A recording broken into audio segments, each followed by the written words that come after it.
From VOA Learning English, this is the Health Report. Group cognitive therapy is a form of mental health treatment. A study has found that this form of talk therapy can help rape victims in countries where there are few trained psychologists.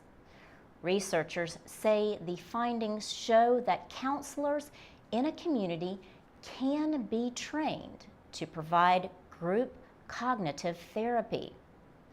Judith Bass is a professor of mental health at the Johns Hopkins School of Public Health in Baltimore, Maryland.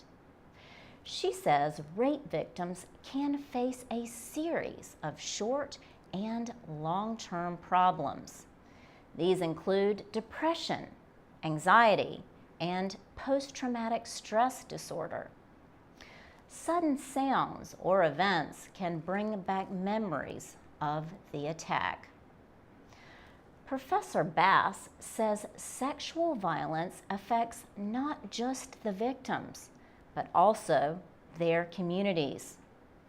Warring groups use rape to dehumanize and humiliate their opponents.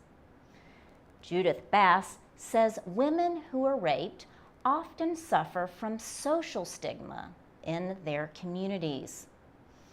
They experience fear and worry about whether they can meet the needs of their families. Cognitive behavioral group therapy has been shown to work in Western countries.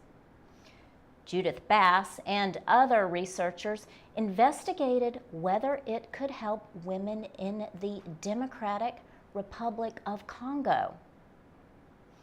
The DRC has faced more than 30 years of conflict since 1960.